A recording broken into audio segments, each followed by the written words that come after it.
กทังจะปนาภิกขเวภิกขุจิตเตจิตานุปัสสิวิหรติอิดาภิกขเวภิกขุสารากังวาจิตตังสารากังจิตตังติปจานาติวิตารากังวาจิตตังวิตารากังจิตตังติปจานาติอันนี้กันเองเอาจิตตานุปัสสนาสติปัฏฐานอันเพิ่งวาเลี่ยมวันนูสี่พันไม่ใช่เราเป็นเจ้าเก่าเอากายานุปัสสนาไหมกายะรูปะขันธาตูชิงเนี่ยเขาเรียกว่าเลี่ยมเนี่ยยาวว่าโยเกนับสองเนี่ยเวรนานุปัสสนาเวรนาสุขดุขะอุเบกขาเวรนาสามพันเนี่ยนั่นคือสิ่งที่เปลี่ยนนั่นคือสิ่งที่ว่ามัดว่าเลี่ยมทำมาก็ยาวว่าไงจิตตานุปัสสนานี่ก็เจอจิตตะนี่ก็เจอไม่ใช่ว่าจิตตะจิตตะสิกว่ามโนสิกว่าวิญญาณนี่ก็ว่าอันนี้ก็วิญญาณขันธานี่ก็ว่ากายานุปัสสนาก็รูปะขันธาไม่เลี่ยมเวรนานุปัสสนาก็เวรนาขันธาเวรนักขันธานี่ว่ารูปะขันธาเวรนาขันธาอันไงจิตตานุปัสสนานี่ก็วิญญาณขันธาวิญญาณไม่ใช่เรื่องใจไม่ใช่เรื่องแล้วก็ธรรมานุปัสสนาก็จิตติสิกเราแต่มึงตุลุยมาบันไปกันเมื่อมาเกี่ยสัญญาขันธาสังขารขันธามาเขาแต่มึงตีอันธรรมานุปัสสนาไม่ได้เข้ามาไอ้สิพาเป็นเจ้าสมบูรณ์ธรรมะเนี่ยรูปะขันธาเนี่ยรูปะเนี่ยวัดตองเนี่ยรูปะเนี่ยคืออันเขาต้องออกไงในนอละนี่สิเหลือสิว่าต้องปัทวีถัดนะเขาเรื่อยเปลี่ยนนะสิเรื่อยเปลี่ยนมาเขาสุดจะไม่เราหยอกใครหยอกแต่พวกนี้นี่ลองน้ำมาคันด้าเนี่ยเขามันฮับบูฮันฮับบูบูยับเอ็กซ์เขาเปิดมาทางรูปะเนี่ยนี่จางหยอกต้องหยอกมัดจางหยอกนี่เวลาเขาลองน้ำมาคันด้าเวลาเนี่ยเขาเจอเขาจิตสิกเขามัดไงยังไงก็จิตตานุปัสสนาไม่พร้อมเป็นจะฮัลโหลกันเหรอจิตตานุปัสสนานี่ว่าจิตตาเจออนุปัสสนานี่ที่เก็บเลี่ยมมัดสู้เลี่ยมสู้ผู้สู้ต้องสู้เงี้ยนเนี่ยลุยสู้สิเอาสติปัฏฐานในสติเนี่ยไว้นึกว่าละเงี้ยนนี่ว่าเลี่ยมยังไงพระเป็นเจ้าเจอเนี่ย16ผักสิใครมาสารากังวาจิตตังสารากังจิตตันติปจานาติเจอก้นตัวก้นเนี่ยไม่ตัวข้าเจอไหมเจอเฮาเนี่ยเช่นไหนเช่นเอาโบแล้วเอากุโซแล้วเอากิริสาเราเอาโบมันนึกมันไหนกางอะไรตริชันติดะสุรเกนี่ว่าเนี่ยก็เปิดเจอไหมกิริสาเราเขาเอากุโซเราปาโตสามโมหะแล้วเขาสิเขากางอะไรตริสันติดาสุรเกนี่จะเจอในฮับบูสภานอเมริกันในเขตอันนี้ฮัลโหลในเฮาตะเลียมฮัลโหลในเต้าสภานเงินปราตว่าเจอรากะโอเกเนี่ยโออันนี้ก็เจอรากะนั่นไม่ใช่รากะเนี่ยโลภะ1,000สินะโลภะโลกีอายงกรรมกงนะเขาเจอรากะเนี่ยจิตติสิกเจอนี่ว่าเขาตั้งเจอเนี่ยจิตสิกแล้วผมรู้อยู่ว่าเปลี่ยนนะเจอนี่อะไรไหนไม่เปลี่ยนสิมันพระเจ้าไหนไม่เปลี่ยนสิเจอโลภะนี่ว่าโลภะเนี่ยจิตสิกสิเนี่ยเจอสิเนี่ยเจอเนี่ยตั้งโลภะกุ๊กกันสิเปลี่ยนเงี้ยมันไม่เขาว่าเจอโลภะเนี่ยจิตสิกมานสิกนะชื่อปาลีหลอกปาลีของเนี่ยจิตสิกนะเวรนาอ๋อเขาเวรนาขันธาเนี่ยไงว่าเวรนาอ๋อจิตสิกเจอนี่ว่าเราเวรนาอ๋อลุยอยู่ไหนเจอโตซานี่ว่าของอะไรตัวละโตซาเนี่ยจิตสิกใช่ไหมตั้งเจอเนี่ยผมกุ๊กกินซีมาสนี่แกโตซาเนี่ยจิตสิกเลยเจอโมหะเนี่ยว่าตัวนะโมหะเนี่ยจิตสิกเลยนี่แกตั้งเจออะไรกันมันผมเปลี่ยนเนี่ยเอามาไม่เจอโมหะเนี่ยเขาว่างานห่างlà ngu này ngu lương ngu niềng ngu nả ngu nằm này hầu ngu khâu này ngu phơ này ngu này cả lá phân ở cái răng này รองมันไหนกุ๊กเสี้ยวห้องนั่นจื่อเนี่ยห้องนั่นนั่งเมื่อนั่นแหละเจอนี่ว่าเจอเนี่ยอายงไม่ต้องไหนสมัยมันอายงไม่ต้องเนี่ยอันนี้ก็ห่างกันเนี่ยอันนี้ก็ซิงกันเนี่ยอันนี้ก็ไอกันเนี่ยอันนี้ก็ลาซากันเนี่ยลงอันนี้ก็กันเนี่ยนี่สิถ้ามันอายงไม่เสียวไหนอันนี้ว่าตั้งมันกุ๊บสิเจดิสิกเนี่ยสิเนี่ยมันไม่เอาบินพันพนันเนี่ยเอาบินกุโซนาอากุโซนาเนาะตั้งเจอเนี่ยกุ๊บสิเจดิสิกอะไรก็ลุยป้องกันให้ตั้งมันหอมเปลี่ยนเจดิสิกอันไม่นี่หอมเปลี่ยนก็เจอมาเจอไม่นี่กันไงเจดิสิกอันนี้แล้วหอมป้องกันให้เปลี่ยนก็เจออันนี้เปลี่ยนกันไงสิไงเอาเลี่ยมกันสิ่งที่ต้องการสินะเนี่ยไหมเจอพระเจ้าตั้งรักอะผมปีนมาเงี้ยเจอรักอะปีนมาอยู่นี่เขาว่าตรงโอ้มันนี่เจอไม่โลภะออกเงี้ยเนี่ยอันนี้ก็เจอโลภะน้ำเจอโลภะน้ำนี่เขาว่าตรงสิก็สังไงเขาเจอรักอะโลภะอะไรเรื่องในล่ะสินะเอาล่าสู้ห่างสู้ขันในสู้เขาสู้เจอเนี่ยกึศสู้เป็ดสู้ไม่เคยติดสู้ไหวเจอสู้อันมาเขาเจอรักอะนั่นสิว่านั่นก็ไงข้าหันสู้ข้าทอมสู้อันมาเขาตมาสินะลองกำกงนะเขานะลองอุจจาเงินคำนะลองก็สังนานเนาะก็รักอะเนี่ยโอเคโอเจอรักอะเงี้ยปีนสู้เนาะเนี่ยเขาไงว่าต้องเขาไหนสินะนั่นก็เจอรักอะเนี่ยวันแรมโบสินะเจอเนี่ยไม่เปลี่ยนเงี้ยเจอมาไม่เจอเขาอย่างมาเลยก็ไล่สินะเรื่องเยอะเรื่องไปน้องสินะนี่แกเจอรักเนี่ยโอเคเขาเลี่ยมบอกเขาว่าต้องเอาสินะโอ้เนี่ยเจอรักน้ำนอนไม่ต้องเขาแกเจอกันหน้าเนี่ยไม่เจอกันลังเนี่ยต้องเขาแกเจอกันหน้าเนี่ยคนมาเจ้าให้กันสินะเขาไม่ต้องนะว่าแล้วมันเปลี่ยนสุแกมาสักมาเช้ามันไหนจะเปลี่ยนสุเนี่ยเจอรักในโต๊ะสุเราพาแกเราพานายสิโต๊ะสุจะเปลี่ยนสุนี่แกเขาไม่สติปัฏฐานเนี่ยเขาสติไว้ใช่ต้องเขาเลี่ยมเขาโอ้ในแกเจอเราพาน้ำนี่เขาต้องเขาแกมันเป็นเจ้าไหนจะมาเปลี่ยนสิมาแกเขาเงียนเขาเนี่ยออกมาปัสนาเงียนเขาเนี่ยเขาต้องมาสนโอ้เจออากุโซเจอโลภะเขาต้องเขาแกเจออันต้องในสนมาเหมือนกันเนี่ยเจออันไกวนเนี่ยโลภะในเปลี่ยนชูอเมอขัดกันนี่เจออันต้องมัดอเมอเสมากันไงสิก้นเนี่ยเจียดกันสนสภาพกันสนเจอเนี่ยไงสนสติไปเลี่ยมเลยแล้วอันก็น่าไม่ปีนสู้เนี่ยเขาไหลกันสิแต่พวกนี้เนี่ยเจออันเลี่ยมอันนูอันหูอันต้องอันมัดเนี่ยมันให้มากเหมือนกันเนี่ยเจออันเงี้ยลุยสติลุยวิริยะลุยให้มากเหมือนกันเจอสัมมาสติสัมมาวายามะสัมมาดิฏฐิเนี่ยมากเหมือนกันเจอไงบนราคะเนี่ยบนพระเจ้าละขัดการเสนอสายมันในสติปัฏฐานเขียนลงเขาเจอพระเจ้ายั่งปีนสู้เนี่ยไงเขาว่าก็ว่ามาเลยจะต้องเสนอเจอแค่สังในพระบิดาเฮเลียมวิตารากังจิตตังราคะเนี่ยไก่ก้ายอเมี่ยงยอนั่นเกี่ยวละโอราคะเนี่ยเมี่ยงยอโน่เนี่ยเจออันราคะเมี่ยงเนี่ยเขาว่าตองไม่เขาเลี่ยมเลยสุกี้เจออันเลี่ยมสุเนี่ยเจอไก่บนราคะปีนสุโลภะปีนสุเนี่ยไม่เจออันไงเลี่ยมสุเนี่ยเจอสติไว้สิเลี่ยมสุเนี่ยมันไม่เกี่ยราคะมันลุยกันสินี่แกเมื่อวันละเจออันราคาเมี่ยงโน่เนี่ยเขาว่าตรงเจออันไงเลี่ยมโบเนี่ยเวลาเขาเลี่ยมโบไงปีนสิเนี่ยเขามัดสุนัมเขานูสุนัมเขาเลี่ยมสุนัมเขาสติไว้สุนัมไงไงสิเจออันก็น่าไม่เจออันกำลังเนี่ยว่าเลี่ยมสุดไงไม่เจอวันละเจออันตั้งพันโลภะไม่เจอสิเจออันโทสะนะโมหะนะเจออันศรัทธาอันนีนาโน่ละตั้งอันโลภะไม่เจอตั้งอันเขามาโน่ละเอามาไหมโลภะมันลุยสิเนี่ย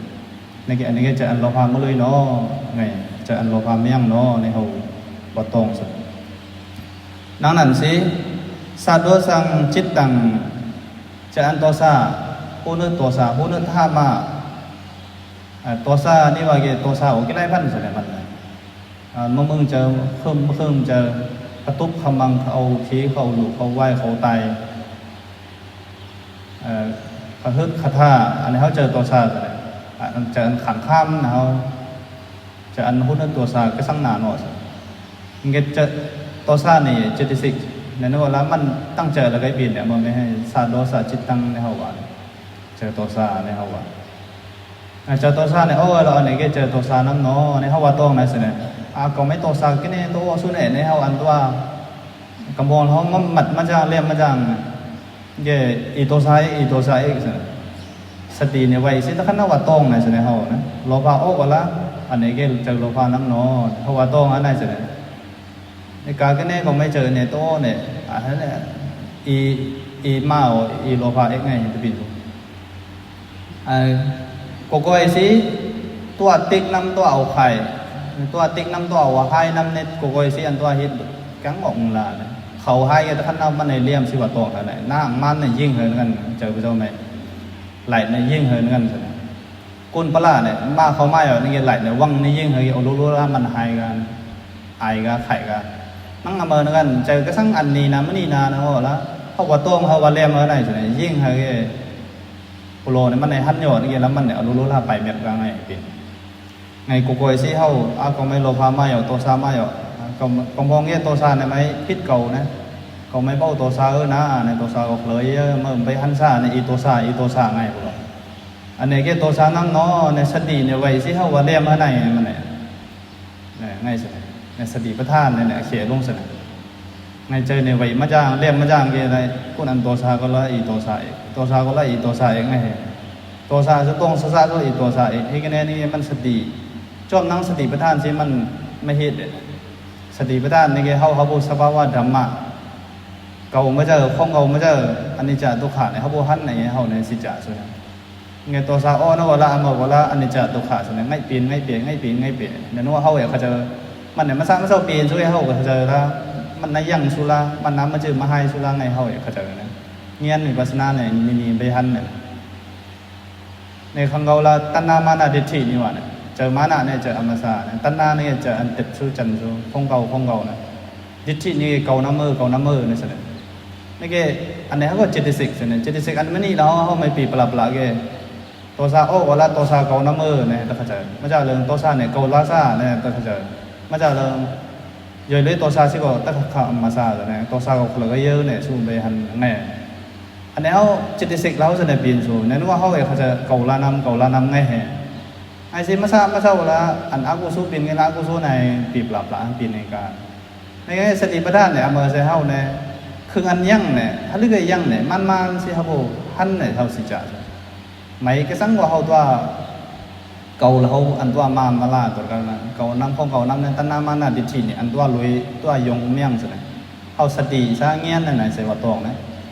ตัวซาโอเคโอ้ในก็เจอตัวซาน้ำเนาะเจอตัวซาน้ำปีสุเนาะตัวซาน้ำมาสุเนาะเนี่ยเขาไงเนี่ยนั่นมันว่าเลี้ยมมาตองไหนสินี่ก็เขานี่ตองก็แค่มันเนี่ยเจออันต้องเนี่ยอันสติปิ้งย่าเนี่ยเจอเมื่อมาเมื่อกี้เจออันกระนาบนตัวซาเนี่ยบนเจ้าละไฮกันไม่อันตัวซาเนี่ยไฮกันเอาละอ๋อตัวซาเนี่ยไม่ยังอยู่เนาะเจออันตัวซาไม่ยังน้ำปิ่นโอ้ไม่เนาะเนี่ยเขาไงว่าต้องสิเมื่อกี้เจออันดีสามโมหะมาจิตตังเจอโมหะไม่เอาเนาะแล้วเจอโมหะเนี่ยโมหะไม่เขาต้องยับสินั่งเขากนาไม่เวรนาโอละสุขาวมาเจอดุขาวมาเจอนี่ว่าแกเขาเวรนาอุเบกขาเวรนาเนี่ยเขาบุมัดเนี่ยยับสิคนอันเงี้ยกี้เราเยแล้วมัดหงายว่าบอกว่าเนี่ยในเจอโมหะมาบุมัดยับสิในจนหนึ่งมันเราพากันตัวใส่ดูซ่าสิในเกมโมหะนี่ว่าแกเจอมหูมาตรงนะมือตื่นสู้เงินสู้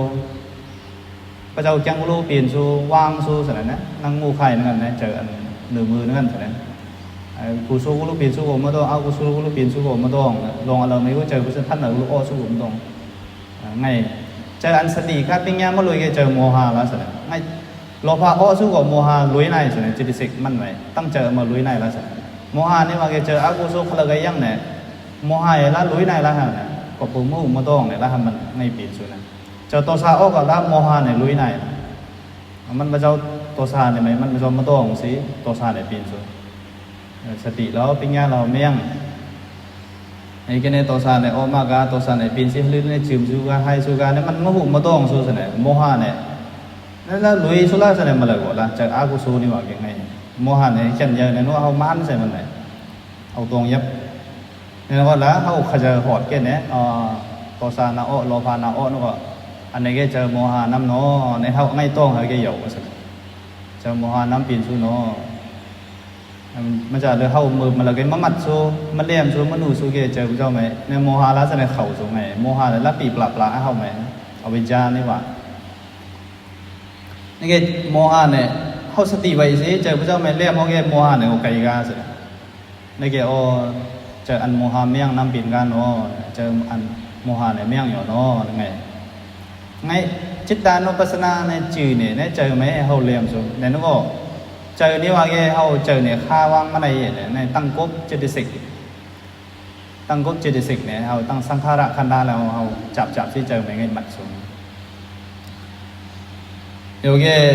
สังคิดตังวาจิตตังสังคิดตังจิตตังที่ปัจจานาติเจอเนี่ยหุ่นสู้สัตสู้หุ่นสู้ขานสู้คุยสู้อันนี้เจอขานเจอคุยเจอแล้วโมหมพันเมื่อสิเนี่ยเขานอนขาอารามไง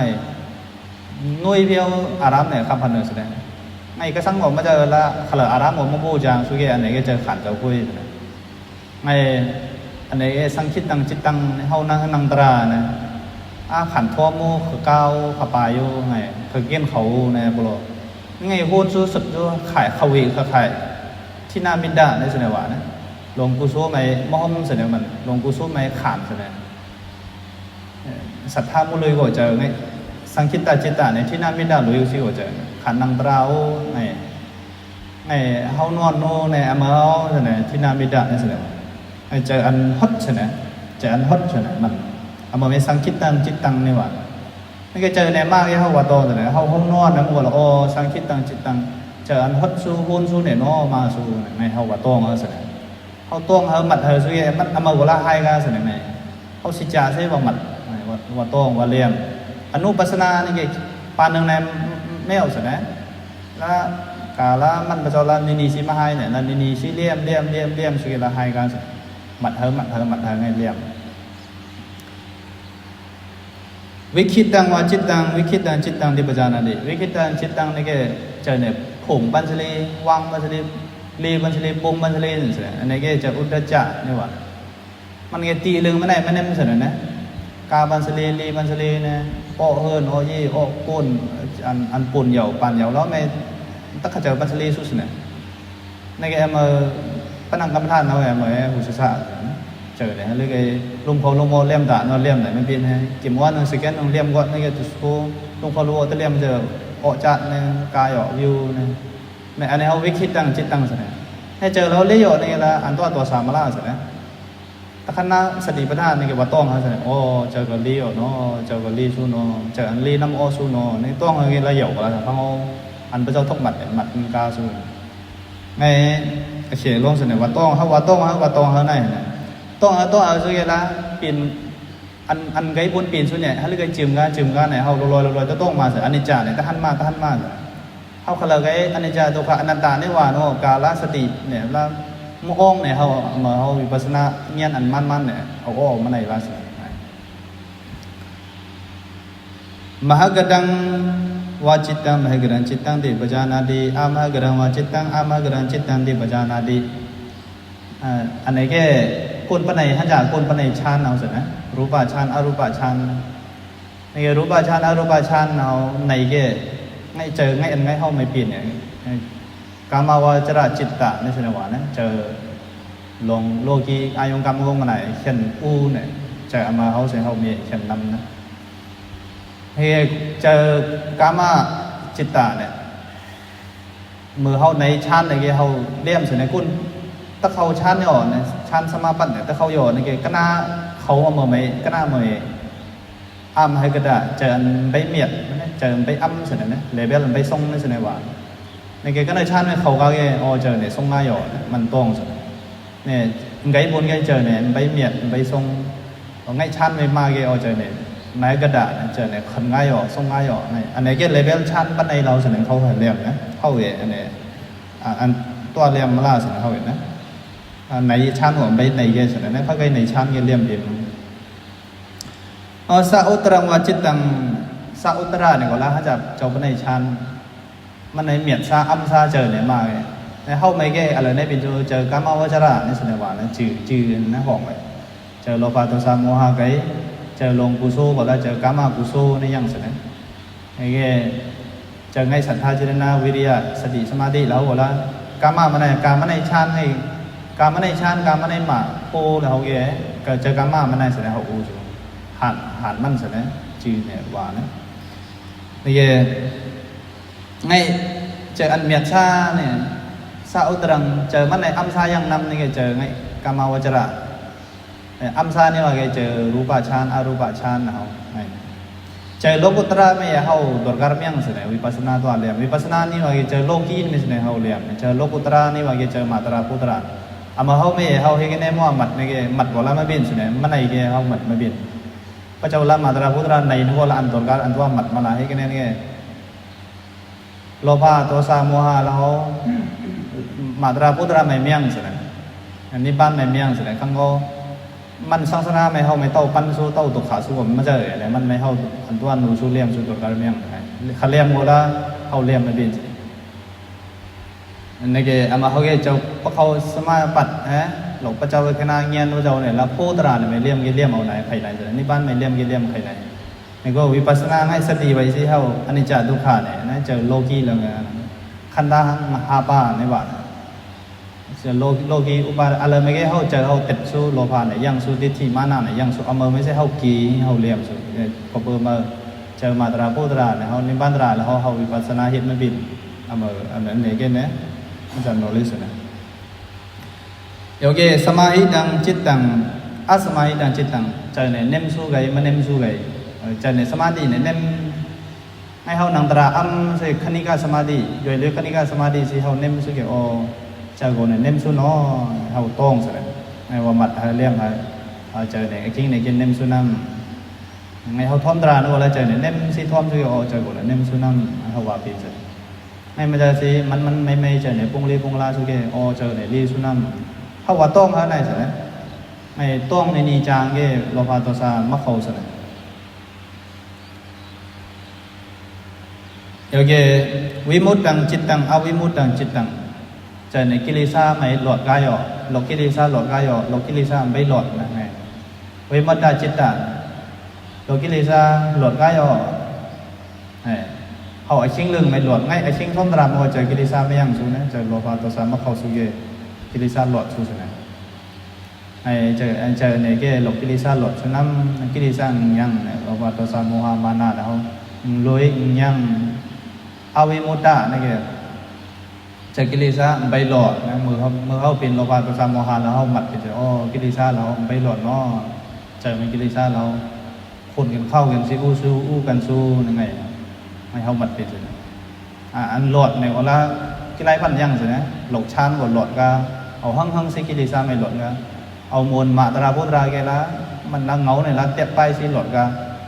ไงแกเขาแกหลอกเจอมวลกามาสระกุโซนี่สิเขาว่ากามากุโซเอามวลเจอกุโซในไหนเขาไงหลอดส่วนไหนกิมวันหนึ่งนะสิ่งหนึ่งยี่ตะท่าบอกสิอันเขาหลอดเลยพอเบื่อมาเขาหลอดเรื่อยๆนี่เนี่ยไปเจอเอาหั่งสิเอามวลชานที่ว่าเขาหลอดเนี่ยไปเจออันนี้แกลงเงียนพระเจ้าหลอดสติพระเจ้าหลอดวิริยะพระเจ้าสิหลอดเกลหลอดอะไรเนี่ยแต่เมื่อแต่ดังก็วิมุตตินี่ใช่ไหมคำปาลีอันนี้นึกว่านะสิ่งหนึ่งในหลอดสู้กิเลสเรากัดยินสู้แกละกิเลสเรายินสู้เนาะในเขาเจอมาไว้เลี่ยมเปลี่ยนสุดในมือไปหลอดมือกิเลสท่าเกี่ยนะในกิเลสเราปีนกันสู้เจอเนี่ยตั้งกิเลสลุยกันสู้ในเขาหมัดเนี่ยในแกเนี่ยตึกใครในสินะราบินเจ้าเป้เหรอนะจิตตานุปัสสนาไหมสารากังรากาลุยรากามุลุยโทสะลุยโทสะมุลุยโมหะลุยโมหะมุลุยโยเกขาดมะขาดโยเกเจอเนี่ยอัมมาเกชันเอาสินะโยเกเมียดไม่เมียดอันนี้ก็ละชันเอาไม่ใช่ว่าชั้นมือไหนเนี่ยสินะเอาตัวตรงเดี๋ยวเจอเนี่ยเน้มเดี๋ยวกิริสาหลอดมุหลอดตอนนั้นตอนมันทุกพันสินะพาเป็นเจ้ากะนะเจอเขาตรงก่อนไอ้ไงเจอแล้วก็โทสะอันนี้ให้เขาเข็นนำเนี่ยอันนี้เขาหมัดวันเนี่ยมาเปลี่ยนเจ้าโลภะนี่แกเนี่ยโลภะไม่มันมาหน้ากว่าตัณหาโลภะเนี่ยตัณหานักกว่าสินะโลภะก็ว่าตัณหาก็ว่าราคะก็ว่าเจอจีเนี่ยเจอเนี่ยพนันนวัตจีเนี่ยอันนี้ไม่ล่าสินะว่าเจอโลภะมาเกตัณหาก็เขาเกินสู้ดิฏฐิเราก็เขาเกินสู้มานะเราก็เขาเกินสู้ ให้เขาว่าต้องเจอตัวซานนี่ว่าแกเมื่อกี้เอาบนไว้อันขาซุยขาจังนะเขามนาโลวนดูนะเขาเจออันชี้สู้ไม่สู้นะเขาเอามาเขาเจอตัวซานไม่ใช่ในตัวมึงเขามาเจอตัวซานเป็นย่อยลงเสือน้ำลงเสือมันหมดนะอันเอาเพชรแล้วอันเอาขาเฮ็ดมันในเฮ็ดแล้วอันทกไม่เฮ็ดแล้วในเฮ็ดไปเขาไงเอามาเขาเขาเจอสิไม่สู้ขี้สู้อันไหนเขาก็ละเจอตัวซานไม่ใช่ในเขาไอเจอนี่ว่าจะตั้งกบจิตสิกเนี่ยน้ำในปลานะว่าสิเขามัดสู้ในเขาไปถึงหัวตรงไอ้สิเจอพระเจ้าพันเนอพันนันลายโบลายไปอันนี้ปีนนะอันไม่นี่ปีนนะพันเนอปีนนึกว่าละนั่งสิไกปีนเนี่ยเขาหูสิเลี่ยมเหอเกชิงมาไหมสติเขายังเงินสู้เงี้ยเขาหัวรับขันเงินสู้โอเคอันนี้เกโอเจอโป๊ะไหนน้ำในสิเขาตวงเกาหัวมาเจอเนาะkhôngเกาหัวมาเจออลางเกาสิหัวมาเจออาจงมันพระเจ้าอาจงยังอายงเนี่ยลงอายงนะเขาอาจงมันนะเขานามารูปะวิจารณาเรายังเกี่ยมันปิดมากะลงกามเราวิจารเราตนาเรามันเมียงอายงนะเขาเมียงวัตถุนามารูปะเนี่ยเขาเมียงเกี่ยแล้วมันเกี่ยให้กะให้สิอาจงก็อาจงมันสิเจอนะเขาว่าพนันปิดมากันอาจงนะเขาเมียงกันเกี่ยแล้วเจอมาเขาว่าละให้กันสิกาให้สิจืมกันเปียกันจืโอสุกาให้กันสุกาปินสุกาเปียสุกาลำมาสามมาสองแล้วไล่สิกาสุดไหนเอาชิ้นหนึ่งสแกนหนึ่งมาไหนละกรูสุดไหนเจอเขาเปลี่ยนไทยบุญสันจิ๋วเนี่ยเขาตะเมืองไม่ว่าตัวของน้ำเนี่ยไม่เจอสุดไหนอะไรก็พระเจ้าไม่ง่ายปีนเนี่ยมันไม่ได้เสียเขาว่าเลี้ยงง่ายเกี่ยได้เจอเนี่ยเนมสุนัมเราเจอกับเนมสุนัมเอาขันนะขบายก้างเหงาน้ำนี่โอเจอเนี่ยขันสู้ขบายสู้ขาก้างเหงาสู้เกี่ยนะขาก้างเหงาสู้น้ำเนี่ยเขาว่าเลี้ยงเท่าไหร่สุดไหนนี่แกเอามาเลี้ยงเขาแกเนี่ยไงบนปีนสุดเนี่ยนั่งไงอย่างเมียงนะเจอไงบนปีนสุดท่าสุดนะไงอย่างเมียงนะไงเอามาใช้อันจ่าเนี่ยเขาตะหันมาเสือลอยๆนะดุขานี่แกแล้วมันน่าเจอเขาเนี่ยน้ำมันซ้ำซ้ำลายกันสุดเปียกันสุดแกดุขาสุดนะมันเนี่ยเรื่องไหนเนี่ยเนี่ยสิไม่มาเปลี่ยนเนี่ยมองจำแกแล้วพันหนึ่งไหลก็เรื่องงานเหนียงก็เข้าก็หนาก็ไงอันนี้เป็นงานมันนี่เป็นงานไงลายให้ผู้ช่วยเนี่ยดุขาสุดเนี่ยเรื่องอนัตตาเนี่ยเขาอลังเอาแข็งบ่อลังมาเบี้ยงมาเปลี่ยนสุดเนี่ยเอาอาเจอเนี่ยเขานี่สุดไหนเขากูก็ตาเน่มสุดไหนเขากูก็ตาหูชิโต้สุดไหนเขากูก็ตาเนี่ยเขาเห็นไม่เปลี่ยนสุดเนี่ยอุติพระเจ้าขลังไอ้สิจ่านี่กันนี่กันมาสิจ่าเจอไว้มาจางสติปัญญามาเลยกันแล้วปังเนี่ยปังก็เจอเนี่ยไอ้สิอลังเอาเงี้ยเอาเมี่ยง